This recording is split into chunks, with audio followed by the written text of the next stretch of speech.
तो सदगुरु कबीर कहते हैं कल करे सो आज, आज करे सो अब, पल में परले होगी बहुरी करोगे कब। गुरुवर कबीर कहते हैं कि जो काम हम कल करेंगे उसको आज करना चाहिए, जो आज करेंगे उसको अभी करना चाहिए, जो अभी करेंगे उसको शीघ्र कर लेना चाहिए। इसी को विवेकवान पुरुष कहते हैं। विवेकवान भविष्य के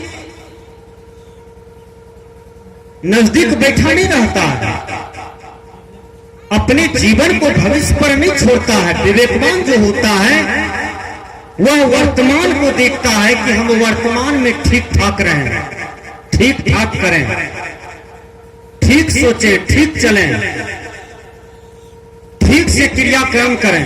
जो विवेकवान होता है वह वर्तमान को ज्यादा ध्यान देता है और वर्तमान से वह भविष्य का निर्माण करता है।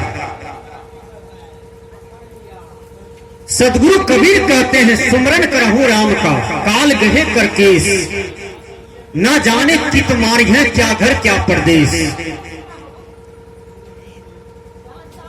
किसके जीवन की पलड़ा कब गड़बड़ा जाए, कब अच्छा हो जाए, किसका समाचार दुखद हो जाए, सुखद हो जाए, किसका समाचार हंसी का हो जाए, खुशी का हो जाए और दुखी का हो जाए, ये बात कोई नहीं जानता है।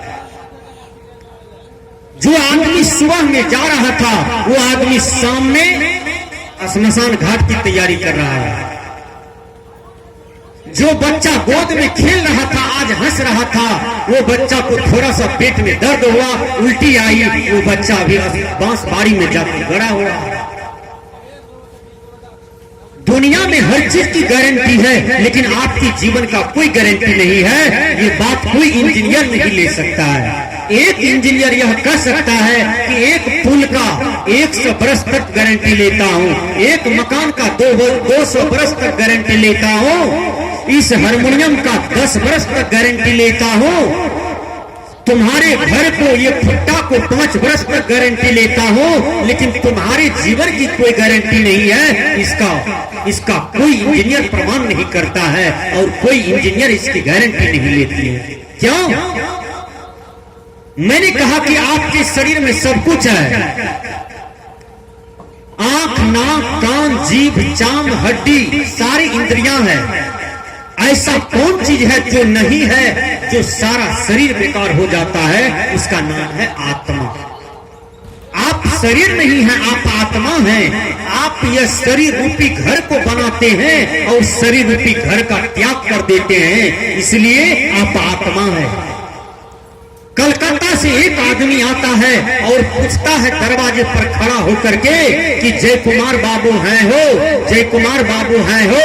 और जय कुमार बाबू 3 दिन पहले ताला चाबी लगा करके चले गए हैं पटना, घर में कोई नहीं है।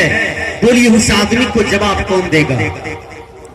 जय कुमार बाबू घर में रहेंगे तभी तो जवाब मिलेगा, नहीं तो नहीं मिल सकता। उसी प्रकार सज्जनों ये शरीर रूपी घर में रहने वाला कौन है? तो आत्मा है। आत्मा का कोई रूप नहीं होता है, आत्मा पकड़ में नहीं आत्मा है, आत्मा किसी का गुलाम नहीं होता है। आत्मा था, है, रहेगा। आत्मा अजर है, आत्मा अमर है, आत्मा अखंड है, आत्मा अविनाशी है। यही आपका सच्चा रूप है। आत्मा का रूप न बनता है न झरता है, आत्मा एक रस होता है। ये शरीर का रूप बनता है और शरीर का रूप बिगड़ता है। इसको जानने का प्रयास करें। देखिए बचपना में आपका कौन सा रूप था, विचार कीजिए। बचपना में आपका जो रूप था और जवानी में जो रूप आया है, वो जवानी झड़ जाता है तो फिर बुढ़ापा वाला रूप देखिए और तीनों रूप को आप पसंद कीजिए, क्या मिलता है? नहीं मिलता है। जो रूप बचपन में था उसको छोड़ दिया, जवानी में सौंदर्य आ गया, जवानी में जो रूप था वो झड़ गया, वो बुढ़ापे में आ गया। जब एक बूढ़ा का दर्शन कीजिए, एक बूढ़ी का दर्शन कीजिए तो उसका देखिए सारा दांत टूटा हुआ है, आंख में लोर आता है, आंख में कांची भर जाता है, और जिस आंख में काजल पहनती थी जवानी में, वो काजल अब बुढ़ापा में शोभा नहीं देता है। बोलिए, वो रूप बुढ़ापे में नहीं रहता है। शरीर का रूप बनता है, शरीर का रूप बिगड़ जाता है, लेकिन आत्मा का जो रूप होता है वो न तो बनता है न तो बिगड़ता है, आत्मा एक रस रहता है। बोलिए, भगवान कृष्ण ने यहाँ तक साबित किया गीता में, हे अर्जुन, न जाति म्रियते वा कदाचिनायम भूत्वा भविता वान भूया अजो नित्य शाश्वतो अयम पुराणे न हन्यते हन्यमाने शरीरे। हे अर्जुन, इस आत्मा को कोई चाहे कि हम मार देंगे, दुनिया में कोई ऐसा अस्त्र शस्त्र नहीं बना है जो आत्मा को स्पर्श भी कर सकेगा। हे अर्जुन, शरीर मर जाता है, शरीर बिगड़ जाता है, आत्मा न मरता है न बिगड़ता है, आत्मा को बार बार वासना के वशीभूत शरीर को धारण करता है और शरीर का त्याग करता है। और दुनिया में सबसे बड़ा रोग क्या है? आप बड़े बड़े MBBS के पास चले जाइए, जिसको बड़े डॉक्टर कहा जाता है। वो डॉक्टर दिल्ली में बैठे हैं, वो डॉक्टर भेलोर में बैठे हैं, वो डॉक्टर अमेरिका में बैठे हैं, वो डॉक्टर पटना में बैठे हैं, वो डॉक्टर पूर्णिया में बैठे हैं। और एक डॉक्टर से पूछिए कि डॉक्टर साहब सबसे बड़ा भारी रोग क्या है, तो वो डॉक्टर कहता है, बेटा सबसे बड़ा भारी रोग है कैंसर, कैंसर की पीड़ा, और कैंसर का जो कष्ट होता है बेटा, वो बड़ा खतरनाक होता है।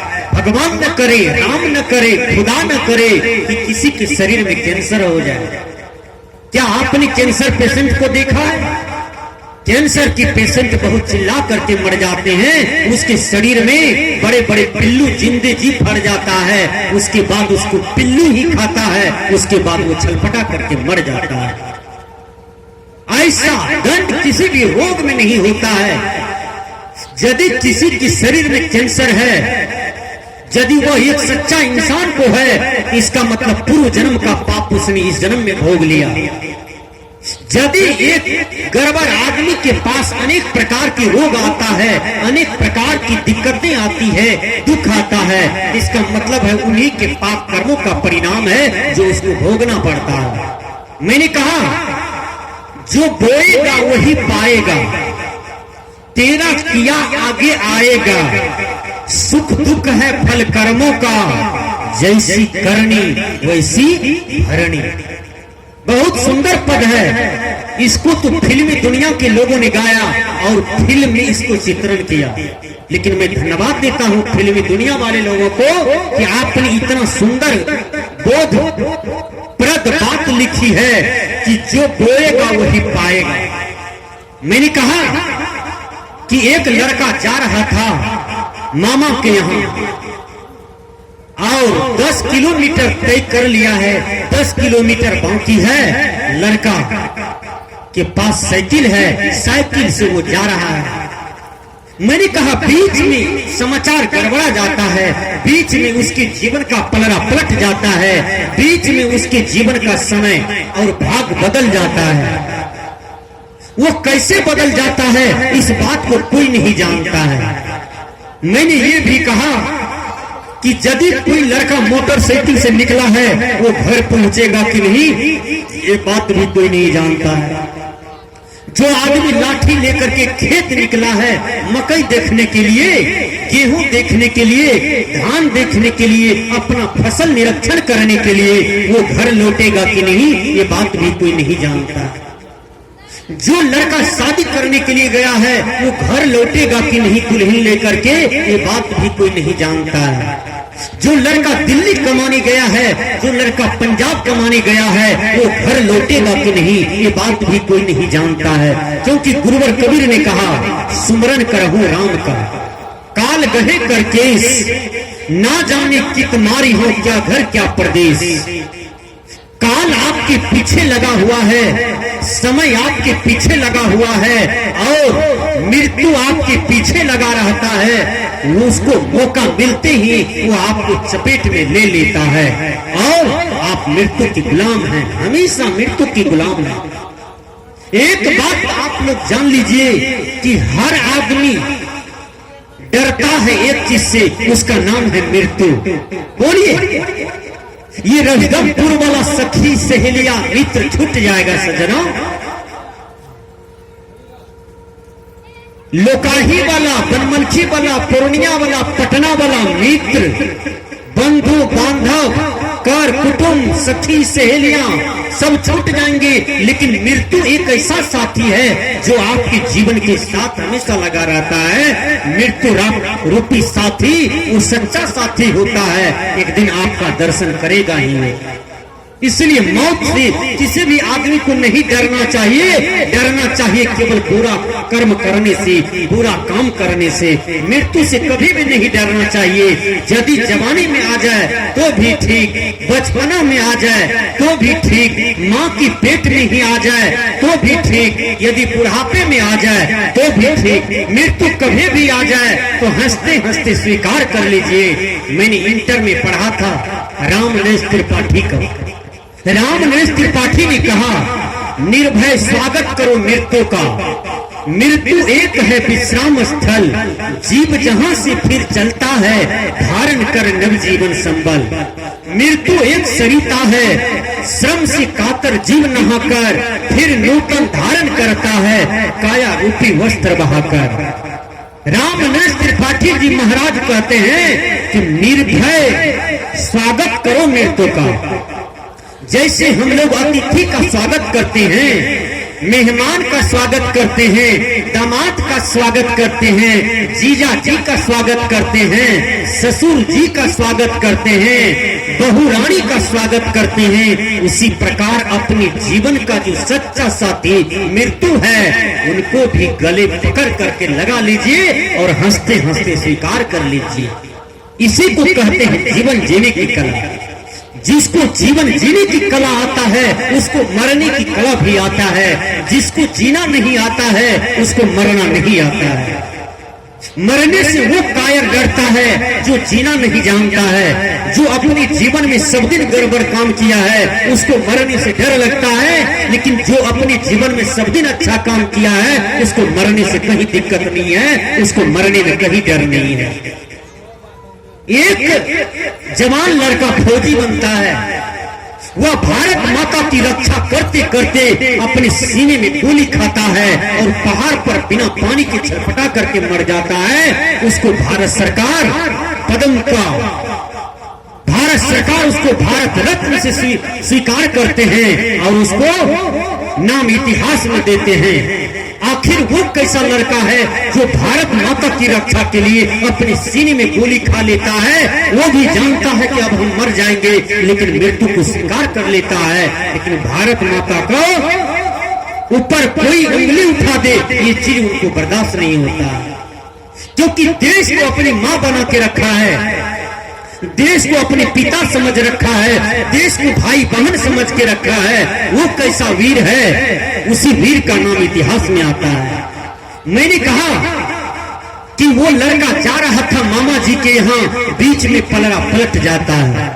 होता क्या है, एक लड़की ट्यूशन पढ़ करके जा रही थी और पछिया हवा चल रहा था। लड़की का जो ओढ़नी था वो ओढ़नी जो है उसके गला पर था और ओढ़नी जो है हवा में दोनों बगल से फड़फड़ा रहा था। वो लड़का साइकिल से जा रहा था, संजोग हुआ कि वो लड़का का थोड़ा सा बैलेंस गड़बड़ाता है, ओढ़नी जो है उसका जो है लड़की का उसके शरीर पर पड़ जाता है और ओढ़नी घिसटा होकर के उस लड़का की देह पर आ जाता है। वो लड़की को आभास हुआ कि ये लड़का मेरी ओढ़नी को खींच लिया, मेरी ओढ़नी को ये पकड़ लिया और इसने ले लिया। वो लड़की घर जाती है और अपने बाबूजी को, भाई जी को कहते हैं वो लड़का मेरा ओढ़नी लेके भागा जा रहा है। उसको मोटरसाइकिल से पकड़ लिया। वो लड़का कहता है नहीं नहीं, ये लड़की का जो दुपट्टा है ना, पछिया हवा में उड़ करके मेरे शरीर पर आ गया और मैंने वहीं पर बगल में रख दिया, मेरे पास इसका कोई ओढ़नी नहीं है। वो लड़का सच बोल रहा था, क्योंकि हवा की नोक झोंक में वो ओढ़नी गिर गया और उसके भाई बाप ने उस लड़का को पकड़ लिया, बहुत मार मारा, मारते मारते मारते मारते मारते अधमरू कर दिया। वो लड़का कहता है भाई जी थोड़ा सा पानी दीजिए। एक उदंड लड़का और आया। वो लड़का क्या किया, वो लड़का पानी के बदला में क्या देता है, पानी के बदला में इंद्रियों के द्वारा जो पानी आता है जिसको हम लोग पेशाब कहते हैं, वो लड़का गिलास में पेशाब करके उसको पिला दिया। और विचार कीजिए, जो लड़का पानी मांग रहा था, जिस लड़का के जीवन में कोई दोष नहीं था, जिन्होंने कोई गड़बड़ काम नहीं किया था, उसको पेशाब पिला दिया और 5 मिनट के बाद वो लड़का उसी के दरवाजे पर दम तोड़ दिया, वो मर गया। अब विचार कीजिए सज्जनों, आखिर उसने कौन सा गड़बड़ किया समाज में? उसने कोई भी गड़बड़ी नहीं किया, लेकिन विचार कीजिए, आप सबल हैं जब तक आपकी देह में ताकत है, खून है, बल है, जब तक आपके देह में रोशनी है, जब तक आपकी देह में तेज है, आप गड़बड़ भी कर सकते हैं और अच्छा भी कर सकते हैं। लेकिन याद रखिए, जो बोएगा वही पाएगा। आप लोग खेत में क्या बोए हैं? अभी मकई बोए हैं ना, गेहूं बोए हैं ना।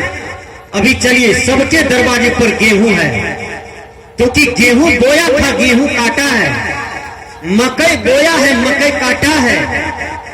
एक एक आदमी को 10-10 एकड़ में आम का ही बगीचा रहता है, और वो आदमी जब आम बाड़ी जाता है चैत महीना में, जेठ अखाड़ में, तो देखता है कि हमारे आम वृक्ष में बहुत आम का फल आया है, और आम जब खाता है, रस चुभता है, तब हंसता है कि मैंने आम लगाया तो आम चख रहा हूं। और जिसने बबूल लगाया, उसके बबूल वृक्ष में केवल कांटा मिलता है, उसको कोई फल नहीं मिलता है। उसी प्रकार से जनों, अपने जीवन में आम लगाना सीखो, बबूल लगाना मत सीखो। जो अपने जीवन में बबूल रूपी वृक्ष को लगाता है, प्रिय सज्जनों, उसको कवि कहते हैं, जो बोएगा वही पाएगा, तेरा किया आगे आएगा, सुख दुख है फल कर्मों का, जैसी करनी वैसी भरनी। उस समय लड़का मर जाता है, घर खबर हुआ, घर पर से लोग आया, उस लाश को ले गए। जब लाश को ले जाता है, विचार कीजिए, जब लाश को ले गया और एक जवान लड़का का लाश कोई अपनी माँ, बाप, भाई, परिवार, समाज उसको जलावे, बिना कसूर का, बिना दंड का, सबके आंख से आंसू गिर रहा था। और विचार कीजिए, थोड़ी ही दिन में पलड़ा पलट जाता है, जिन्होंने मारा था। अब विचार कीजिए, वही आदमी अपने ही मोटरसाइकिल से जा रहा था बहन के यहाँ। ये सच्ची घटना है, मैं बता रहा हूं। वही आदमी मोटरसाइकिल से जा रहा है अपनी बहन के यहाँ, और बीच रास्ते में कार से एक्सीडेंट हो जाता है। कार वाले ने टक्कर मारा सुबह सुबह उसी आदमी को। जब टक्कर मारा तो वो आदमी बेहोश हो गया, बेहोश हो गया। कार वाले ने सोचा अभी कोई नहीं है, यदि इसको होश आ जाएगा तो ये मेरा नंबर पढ़ लिया है। फिर कार को निकाल करके उधर से घुमा के लाया, फिर से उसको मारा। देखिए, जब वह 80 पैसा मर गया, वो अपने मुख से केवल इतना ही कह रहा था कि मुझे पानी दो, मुझे पानी दो। वो कार वाले सुन रहा था, कार वाला सुन रहा था कि मुझे पानी दो, मुझे पानी दो, मुझे पानी दो। वो कार वाला सोचा अब ये मर जाएगा, ये नहीं बचेगा, वहां से भाग गया। एक लड़का मोटरसाइकिल से आ रहा था और वो लड़का को कह रहा था कि तुम मुझे पानी दो, क्योंकि हम नहीं बचेंगे। यदि तुमको पानी नहीं है तो तू अपना पेशाब ही करके मुझे पिला दो। इतना बात वो कहा। वो लड़का क्या किया, डिक्की से गिलास निकालता है और अपना ही पेशाब करके उसको पिला दिया। जैसे पेशाब पिया उसके बाद मर गया। मैंने कहा जैसी करनी वैसी भरनी। जिसको पेशाब पिला करके मारा था वो लड़का तो मर गया, और जीवन में परमात्मा इतना बड़ा गलत का परिणाम दिया कि उन्हीं आदमी को फिर देखिए वही दंड भोगना पड़ा और उसको ही पेशाब पी करके मरना पड़ा। यही कर्मदंड है, इसलिए बुरा करने से बचना चाहिए। मैंने कहा जो बोएगा वही पाएगा, तेरा किया आगे आएगा। सुख दुख है फल कर्मों का, जैसी करनी वैसी भरनी। सुमरण करहु राम का, काल गहे करके ना जाने कित मारी हो। क्या घर क्या परदेश।